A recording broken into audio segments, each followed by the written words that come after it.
Boa tarde a todos, todas e todas as pessoas aqui presentes. Eu queria agradecer mais uma vez a organização do colóquio por me dar a oportunidade de estar aqui fazendo essa comunicação e na pessoa da presidenta da ANPED, do Fórum Nacional de Educação, que nos provocou hoje trazendo uma das maiores ameaças, a meu ver, ao nosso projeto de educação pactuado na Constituição Federal e na LDB, que são as escolas, a escolarização militar. É um terrível fenômeno. Eu queria agradecer a presença de todas as pessoas e a sua fala provocativa da manhã.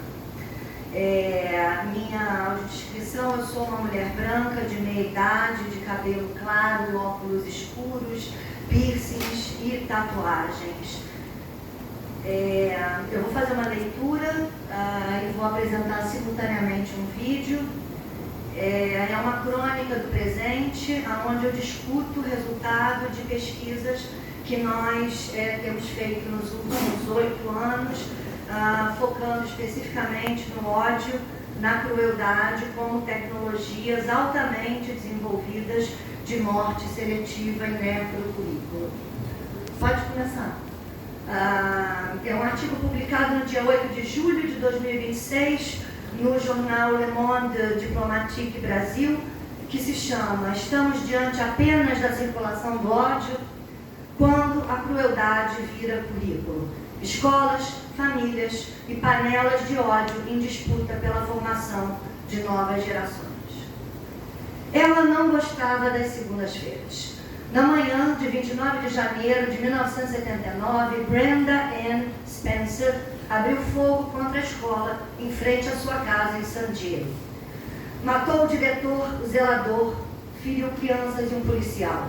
Quando perguntaram a ela por quê, ela respondeu apenas isso: "Eu não gosto das segundas-feiras."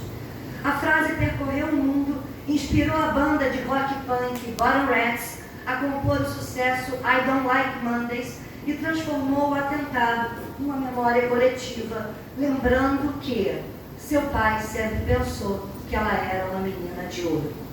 Ainda não existiam redes sociais, não havia Discord, Roblox, smartphones, nem algoritmos organizando comunidades de ódio ou panelas. Mas o colonialismo já havia organizado o mundo entre vidas protegidas e vidas descartáveis. O fascismo já havia demonstrado a potência política da desumanização e como o mal pode ser banal ou corriqueiro. A misoginia e o racismo já ensinavam, havia séculos, que determinados corpos nasceram para ser disciplinados pela violência. O massacre em San Diego não inaugura a crueldade, inaugura a percepção de que a escola também se tornaria um de seus palcos privilegiados. Não é coincidência que parte das práticas mais organizadas nas comunidades de ódio sejam dirigidas contra e por crianças, jovens e mulheres. As listas de estupráveis, os grupos de humilhação e as lições de estupro coletivo não são apenas aberrações de uma internet mal regulada, são a digitalização de uma pedagogia misógina muito antiga.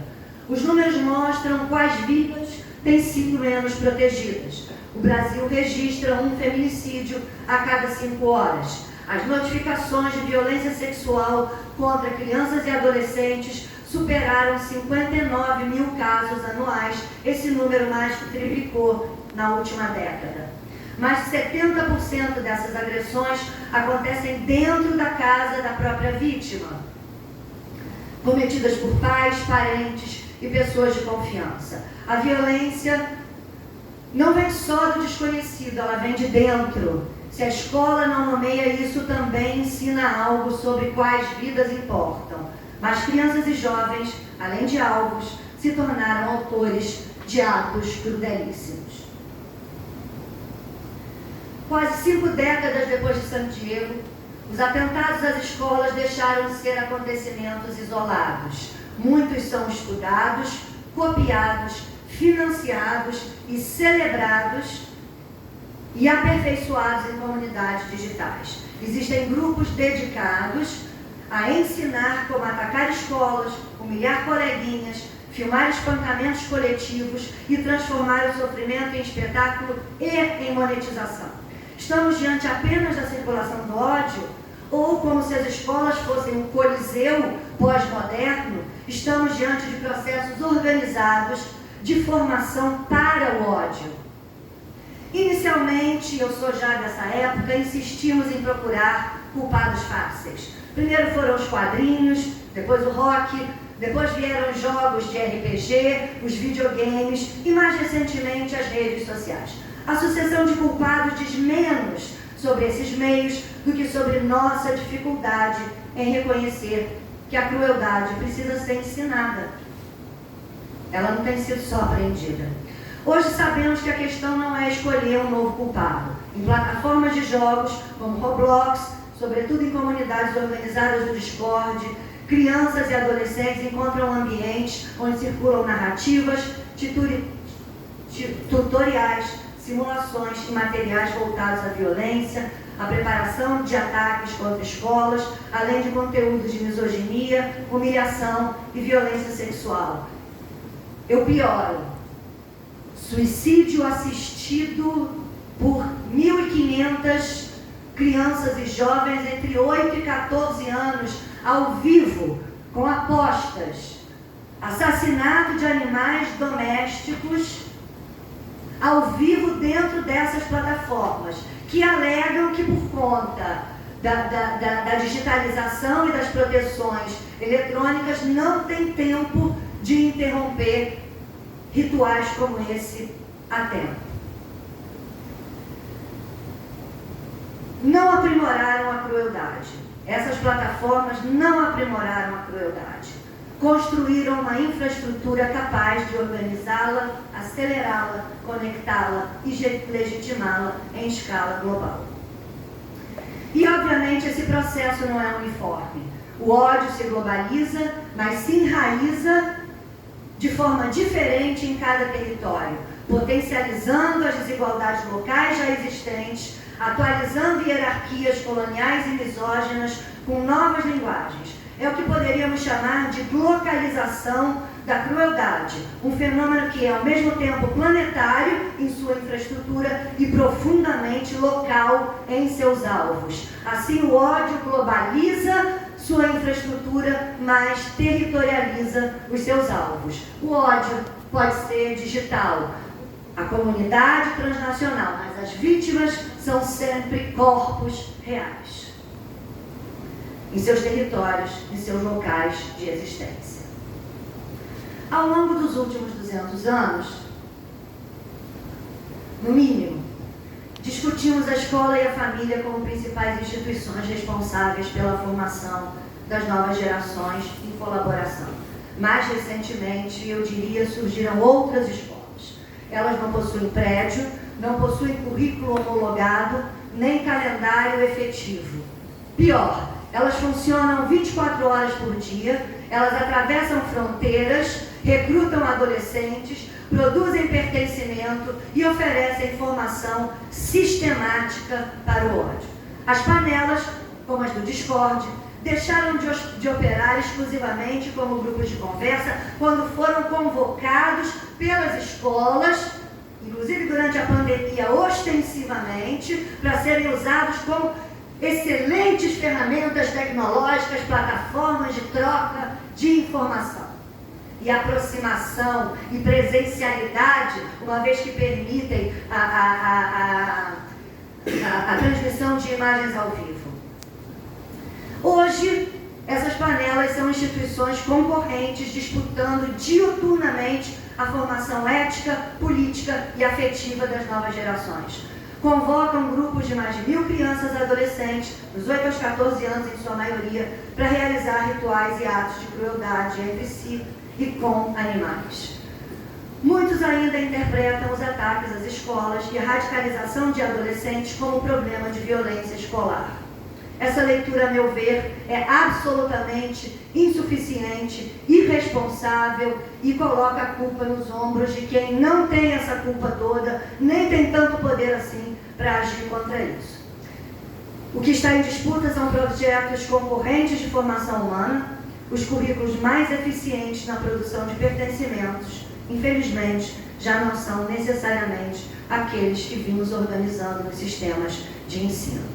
Para defender essa hipótese, eu venho analisando em nossas pesquisas fenômenos como uma atividade artística realizada com estudantes de educação básica, na qual surgiu um desenho de uma máquina destinada a matar professores.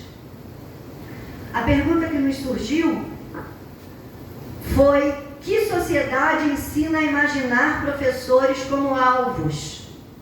A violência já atravessava o cotidiano daqueles estudantes muito antes do desenho, nas operações policiais que fecham as escolas, na precarização do trabalho docente, no discurso político que transforma professores em inimigos, na naturalização da morte dos seus colegas jovens negros.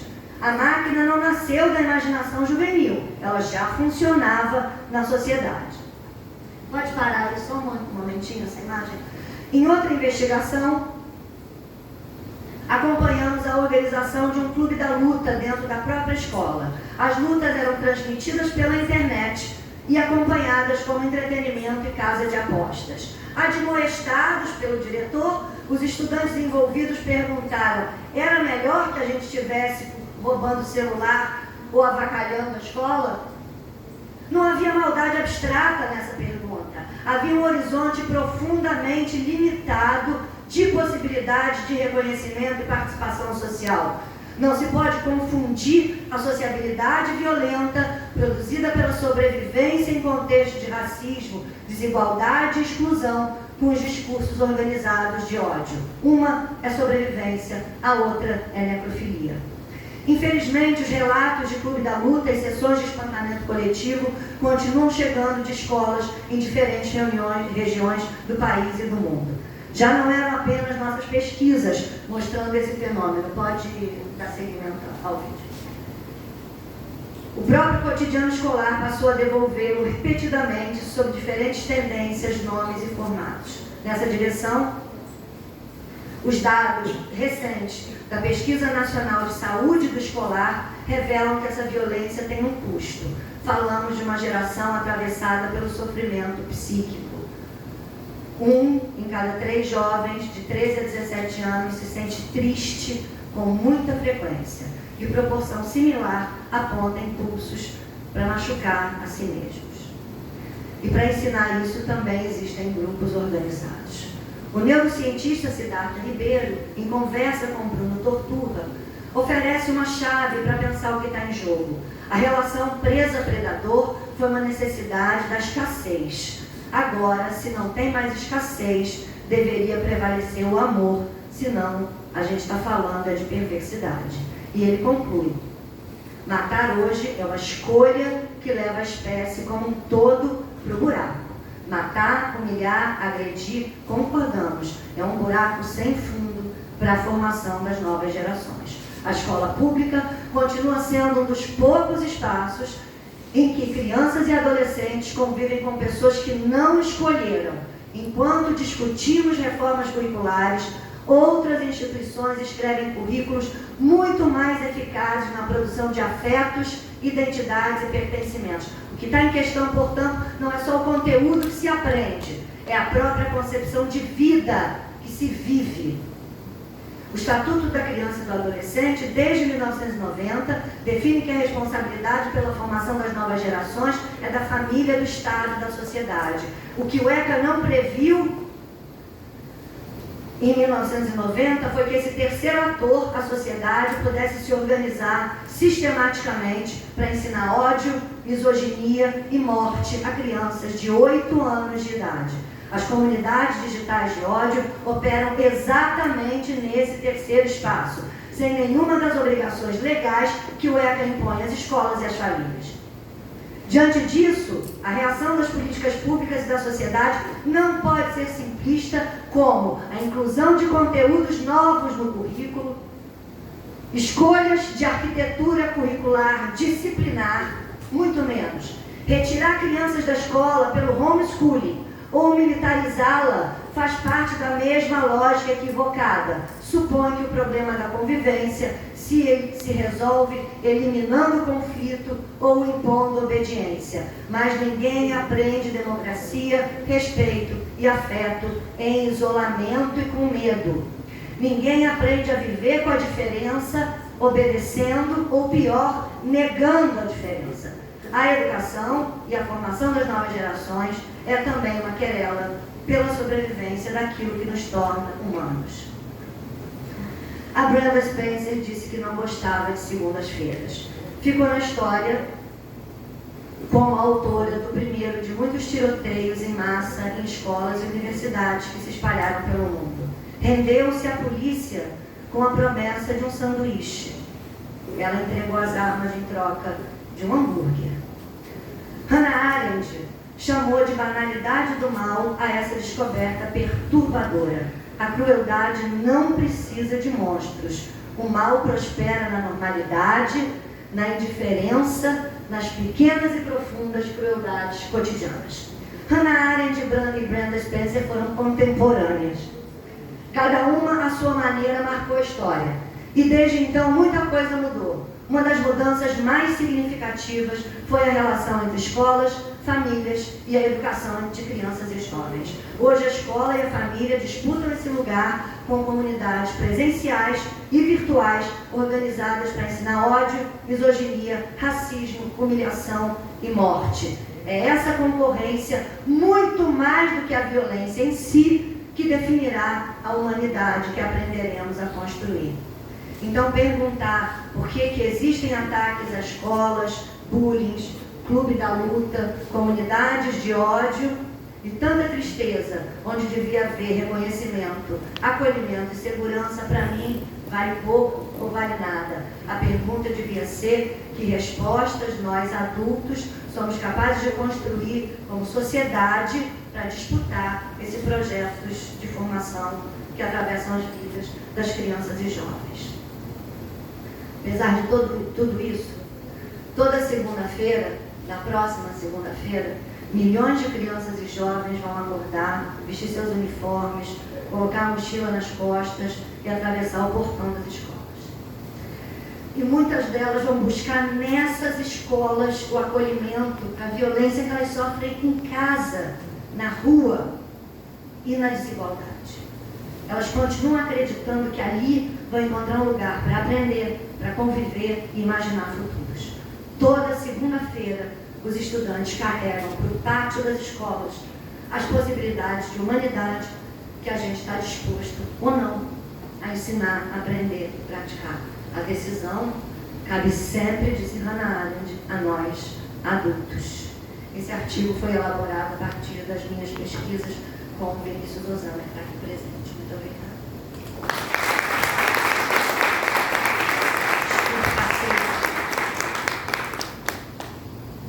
Muito obrigado.